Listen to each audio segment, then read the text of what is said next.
Hey guys, Hassan1 back at it once again with a brand new video for you, and welcome to episode 16 of our MotoGP 13 Career Mode Let's Play. On the last episode we went to the Italtrans team and came second in Catalonia and then won in Assen, meaning the championship now looks a bit like this. Scott Redding still has the championship lead by 23 points over his teammate Mika Kallio. Dominic Agata for the Suter team in third, and then me started to come up through the rankings, now up into fourth place, just 26 points behind Redding. Now, here's the thing. Just for this one episode, I'm going to go back to my old format of basically starting from the back and then trying to work my way through the field and getting rid of the whole qualifying thing. This is just for one episode. The reason why, well, two reasons. One, I want to see if I can still win at the back with the best bike in the field now, or one of the best bikes in the field now.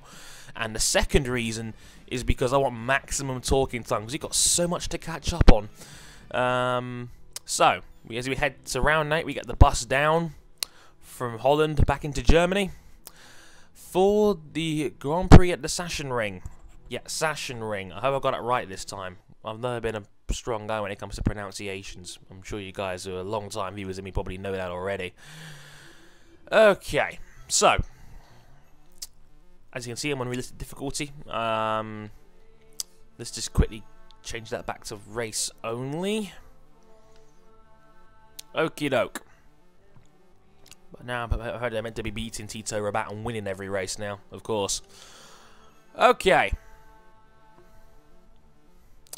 So, let's talk about Valencia first, shall we? The final race of the MotoGP season, and a moment of history as Marc Marquez became the youngest champion in the history of MotoGP at just 20 years old.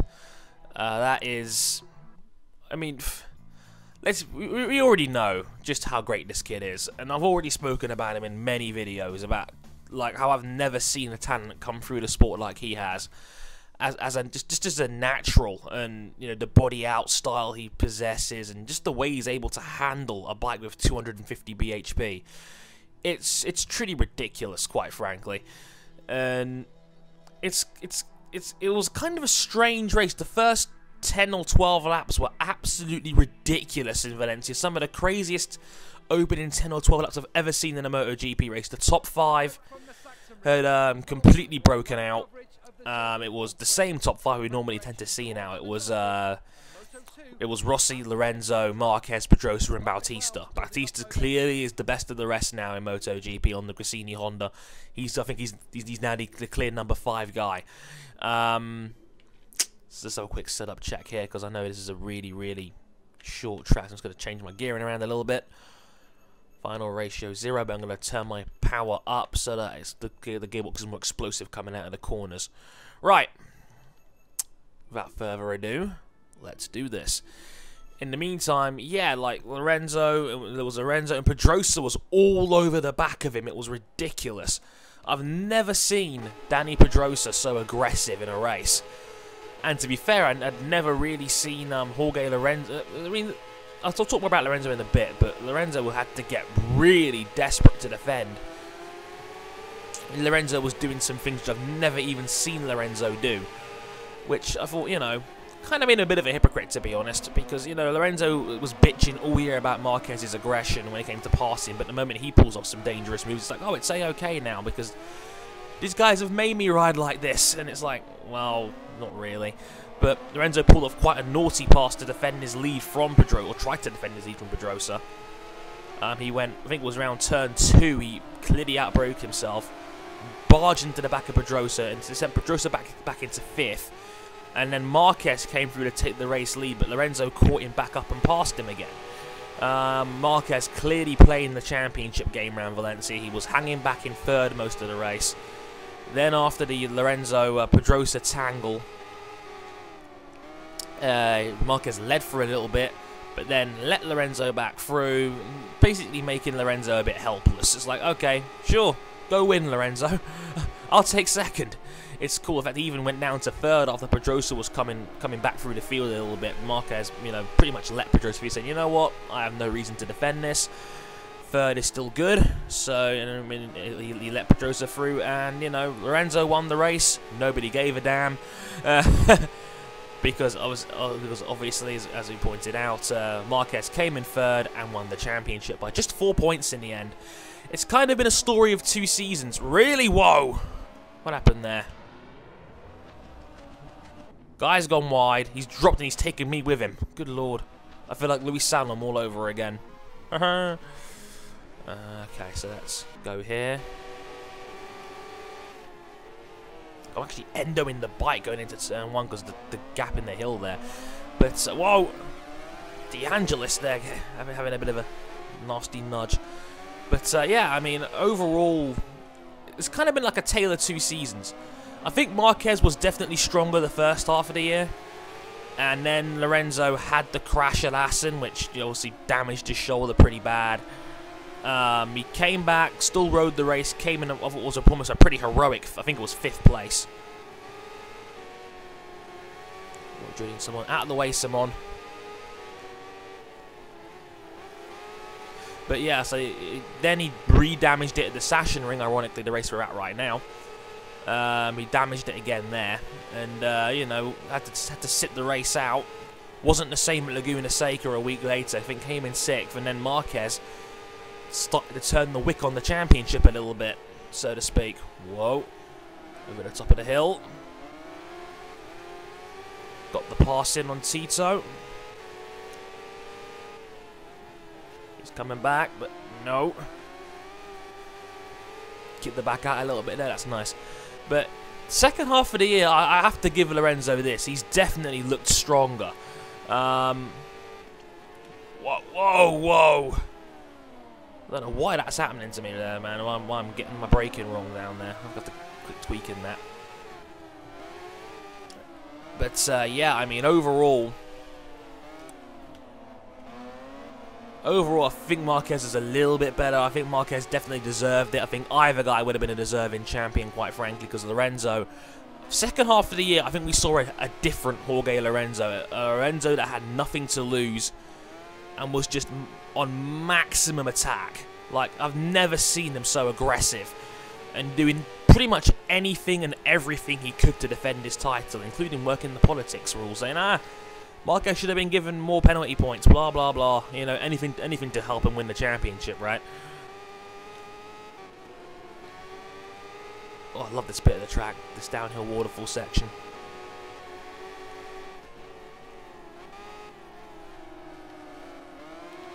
Sorry, Espargaro. Coming through.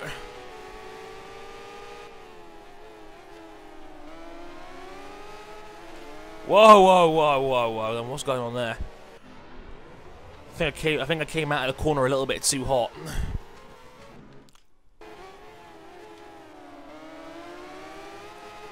There, that's better. Now my teammate Nakagami up ahead. See if we can get the braking right for this corner this time. That's a no.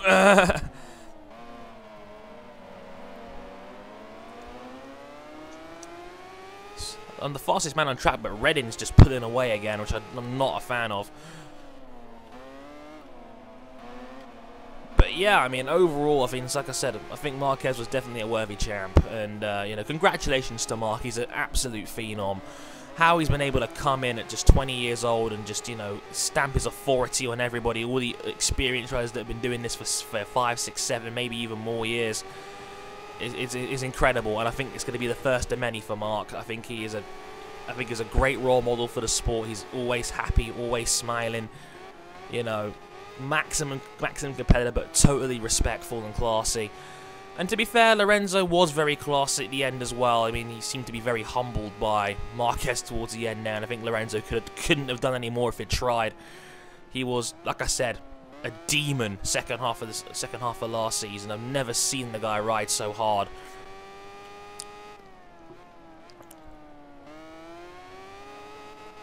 But yeah, I mean, overall, just a really great season, and you know, it's going to be very fun to see where Lorenzo and Marquez are at next year.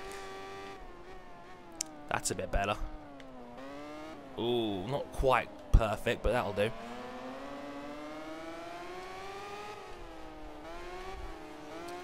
But yeah, and how about Moto3 as well? I mean, holy crap, that was a crazy race at the end.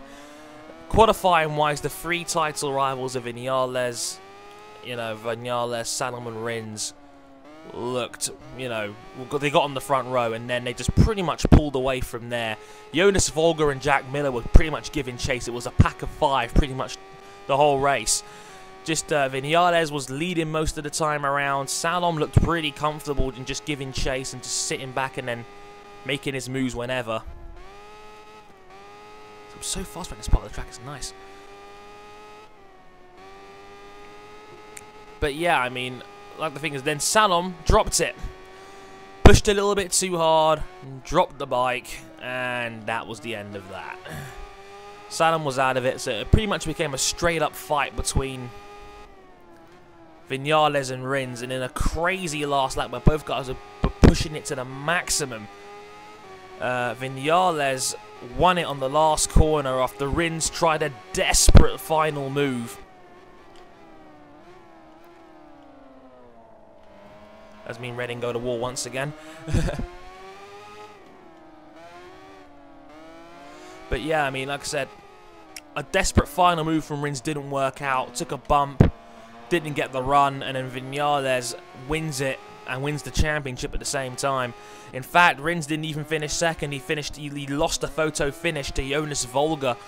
So Volger actually came a career high, I think a season high, 2nd place as well. So we know it's interesting as well that the top 2, or first and third, I remember as I said earlier, 1st and 3rd in the championship are both moving up, because I know Rins and Vinales.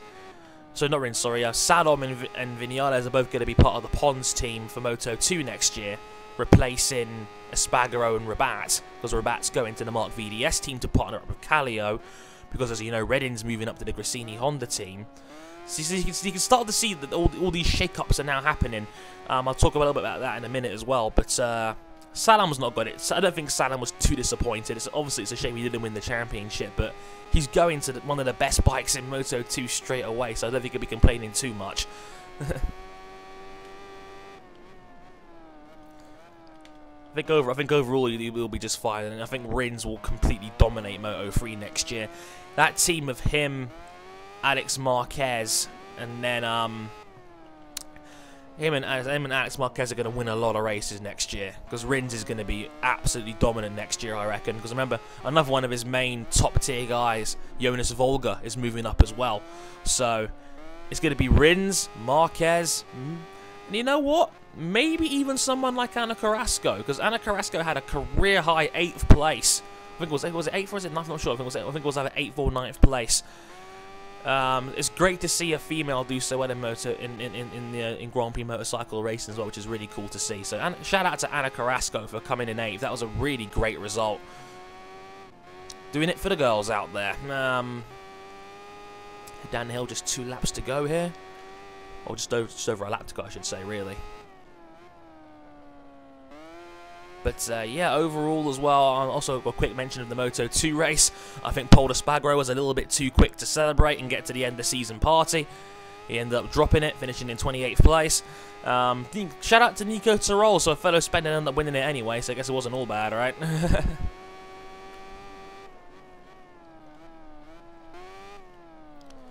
So yeah, Nico Tirol getting the Moto2 in, which is nice to see. Jordi Torres was up there as well, which is cool to see. And Johan Zarco getting a podium by 1,000th of a second on a photo finish.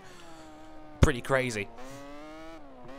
So yeah, I want to talk about some of the rider changes as well, because it seems to be a lot of things have come out in the last couple of nights as well to shake things up a little bit, because you know how the MotoGP season's like.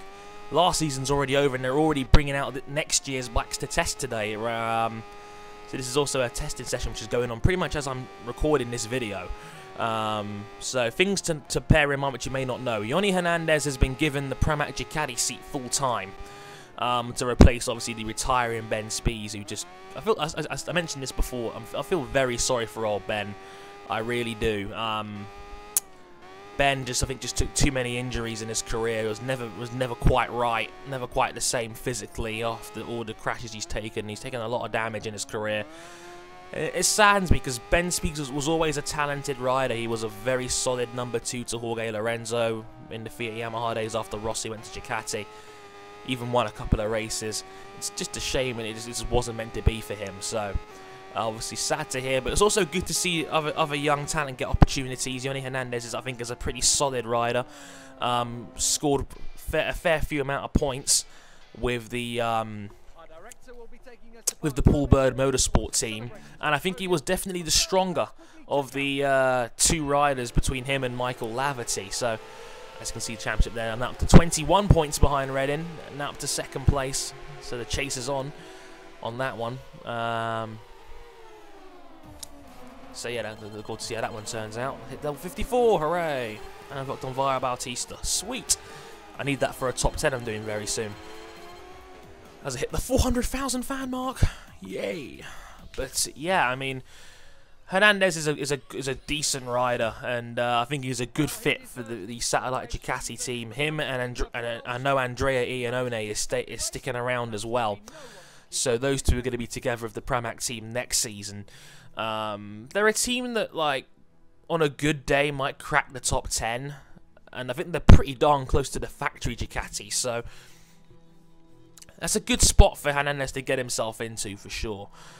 Alex Espargaro, I know how I've constantly been campaigning for him to get a seat at the top in Moto2. It's kind of a shame that he's in a sense he's kind of taken a step backwards. Not really, but a little bit, you could say. Because the thing is, like, I think what's happened is basically, I heard that Espargaro has gone. I'm going to Indianapolis, one of my favourite tracks next, which is going to be fun. Espargaro has gone to the NGM Forward Racing team, which you'd think is a bit of a step back because he's partnering up with Colin Edwards next season, so they're going to be running 2 bikes next year, Espargaro and Edwards. But the Forward Racing team just signed a deal with Yamaha, so I'm hearing they're going to have Yamaha power next season, which is really great for the team. So,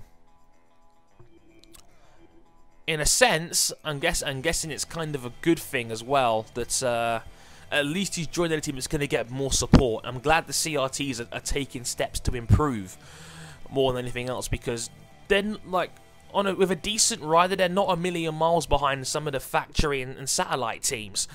Alex Espargaro is walking proof of that. Espargaro had multiple top 10s last season on a CRT. I know it was the Aspar, the best of the CRTs, with the biggest budget, but he was still giving factory Ducatis a run for their money. So, you know, I'm kind of glad he's been given. He's you know, it may not sound like it, but it's probably going to be a better bike than what he was on last year, which is good. Meanwhile, the Aspar team have done a bit of a switcheroo, because finally confirming what we kind of already knew, Nicky Hayden's gone to the Aspar CRT team, and Hiroshi Ayama will be his partner. So Aspar have completely cleared the decks with their 2 riders. They had, obviously, the Punier and Espargaro. They've both gone in their separate ways, and they've brought in 2 new riders in Hayden and Ayama, who are going to have Honda power in their Aspar next year by the sounds of it. So that's going to be interesting to watch as well. Looking forward to see what they can do, and, you know, I'm looking forward to see what Nicky Hayden can do, because I watch Hayden and I think Hayden deserves a fair shot, because I mean he's had 5 years with that factory Ducati unit, and it's just not worked out for him in the end. I mean, I don't want to say it's been a waste, because he did have some decent moments in there, but it just didn't work out for him. You know what I mean? So here's hoping that for better luck, because I do really like Nicky Hayden. He seems like a really, really nice guy, really passionate about the sport, and just seems like a really cool guy as well. So I hope he does well. I'm hearing De Punier this week is testing for Paul Bird Motorsport. I don't know if he'll end up going there full time alongside Michael Laverty. I'm hearing Eugene Laverty, his brother, wants to get into MotoGP next year for more Superbikes, which is going to be interesting to see if that works out too. So there's a lot of potential shift arounds that could still happen. It looks like, remember at the start of the season when we were all talking about whether Pedrosa could keep his job or not? It looks like it will now, only because one, Casey's not coming back, and it looks like no one better is going to come along to take his seat. I was hoping Alvaro Bautista would get a top-end seat, but it seems like that ship may have sailed. I don't know. It's kind of a shame. Whoa, a bit on the grass there. But yeah, I've got to be careful a little bit here as well, because there's a lot of lag through Indianapolis in this game, and I have no idea why the game's frame rate drops so much through here. So if you're watching this and it looks a little stuttery when it's on YouTube, don't worry, it's not your internet, it's not YouTube, it's me. It's my recording, because in MotoGP 13, the video game itself, there's a lot of frame rate skips and frame rate drops around Indianapolis, and again, I have no idea why, really. It's kind of irritating, to be honest. Whoa. Hard break in there.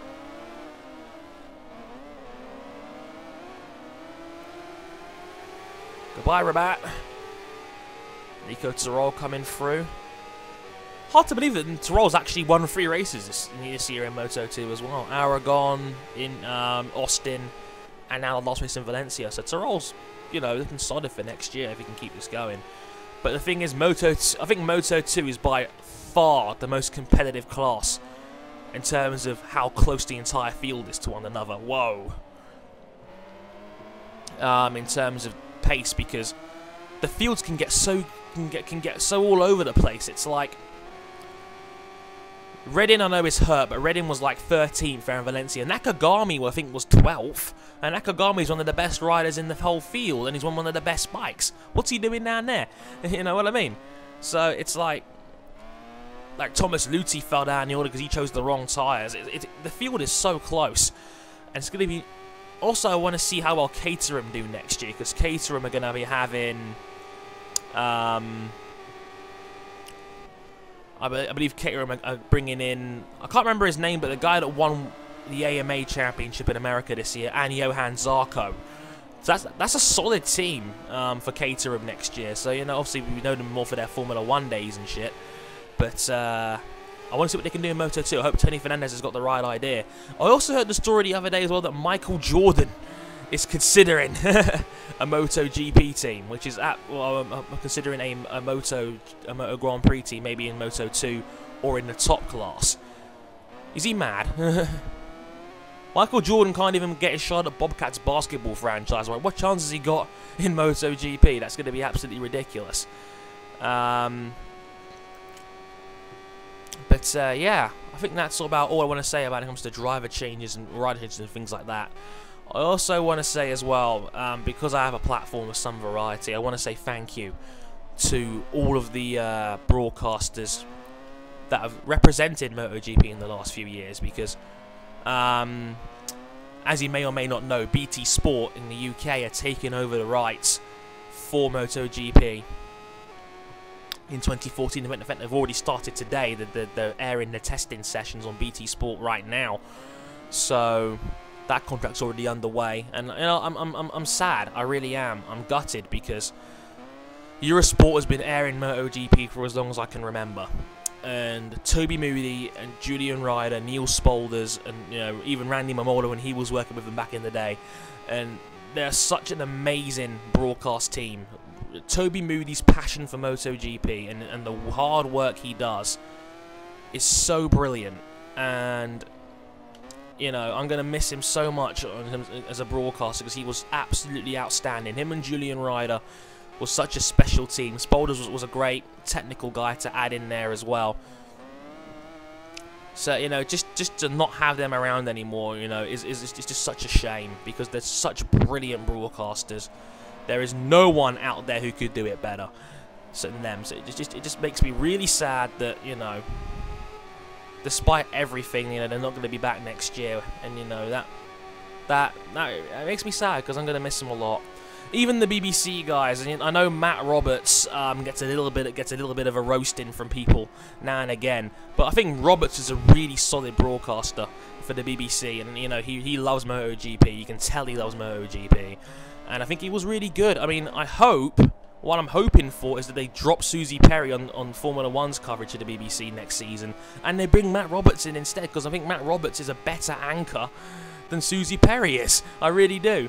Him and Azzy, who I kind of have a massive crush on, to be honest. I have a massive crush on Azzy Farney from the BBC's MotoGP coverage. I'm sorry, sue me. But I thought she was really sweet. I liked her a lot as well. And, you know, Charlie Cox and Steve Parrish are solid commentators too. You know, the amount of banter that Cox and Parrish have in the commentary booth is hilarious sometimes as well. So, on behalf of me and MotoGP fans worldwide, I'm sure, thank you for everything, all of you guys. You've done such a brilliant job, you know, advertising the sport we love so much and making it even better. That's the biggest compliment I can give these guys, is that they made my viewing experience of the sport better. Some of the calls that Toby Moody made, like Estoril 06, for example, is something that that's something I'll never forget as a fan of this sport. So, thank you to all of those guys, and I wish them all the best in the future, because they absolutely deserve to get high-paid jobs and just keep doing what they're doing, because they're brilliant at it, and I think they're all brilliant. So I really hope that they get, if BT Sport have got any working brain, they'll try and bring Toby Moody and Ryder over, because quite frankly, given that if they're gonna bring MotoGP over, they might as well do it properly, right? Come on, Redding, out of the way. There we go.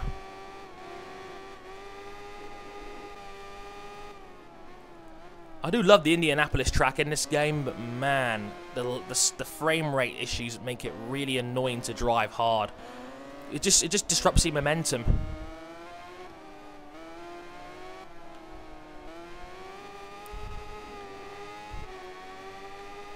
Bugger off, Redding. No, Redding, get back. And Callio's getting involved now too. I'm a bit weak around this part of the track, but I'm better towards the end. There we go, that's better. For those guys that wasn't, this is now at realistic difficulty. This is as high as I can get difficulty-wise, so nobody start bitching, please, yeah?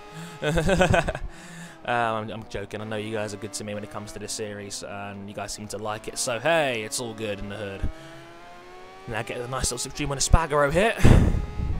2 laps to go. I've even got half a chance of winning this still.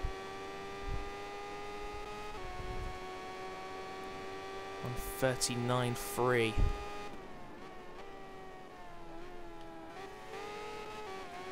Doing a Marquez. Whoa, there we go. Oh, Espargaro. Where did he come from? And who's leading? Is that Agata up front? It is. It's Dominique Agata up the front. That's not too bad. As long as I'm ahead of Reddit, I don't really mind. Cause I call that damage limitation. You know what I mean? But yeah, I'm glad I managed to get pretty much everything I wanted to say out there in the open, which is all good. Whoa.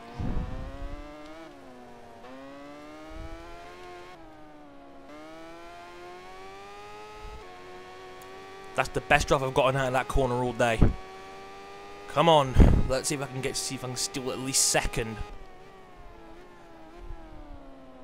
from Espargaro. Got a bit wide there. I think I take that corner too tight anyway, by the looks of things. Also, it's kind of still strange getting used to doing this place backwards, because I've played so many Formula 1 games, like some of the older Formula 1 games, and like Indianapolis normally is the other way around. So doing this in reverse is still kind of strange to me.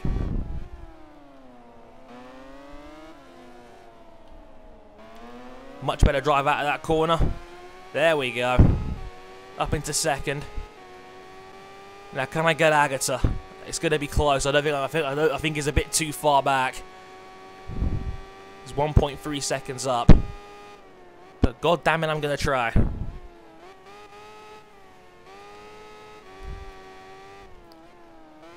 This is still a good situation for me, because Redding is in 4th. I can take a lot of damage out of his championship lead if I can keep this going. I'm definitely a lot closer to Dominique now. I hope Dominique Agata gets on a Calex soon, because seriously, he's held back on that Suter.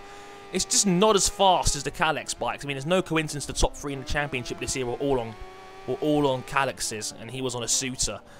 But his Agata is good.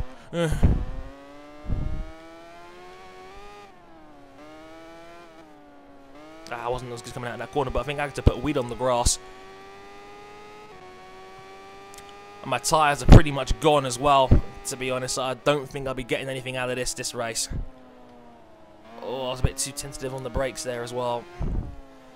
I think Dom's got me on this one. I'm just not good around this last tricky section here.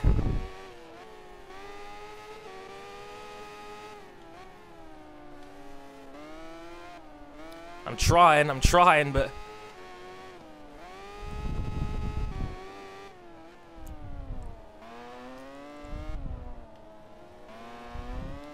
See, I'm so much stronger in the last 2 corners and like the first sectors, but it's just not enough. I'm too weak in other areas. But yeah, Dominique Agata will take the win. I will take second quite gladly. That's still very good for the championship, because Redding, I believe, was 4th. So that will do quite nicely, I think, in the grand scheme of things. Yep, second place. 4 tenths behind. Spargaro 3rd, Redding 4th, Kallio 5th, Nakagami 6th. Cool! So, championship standings now. Redding leads with 166. I'm only 14 points back, though, with 152. Agata with 143. Kallio with 137. Even Spargaro is not a million miles away with 121. So, Kalex, yeah, Kalex still leading the constructors. So, yeah. Overall, that was alright. So, until next time, I've been Harrison101. Hope you enjoyed the video. Thank you very much for watching. And I'll catch you guys next time. Leave me whatever opinions you want to know about the video as we get another funky podium glitch. That's, what a way to end what's been such an epic video. Oh dear. But, yeah, hope you guys enjoyed. Thanks for watching, and sayonara.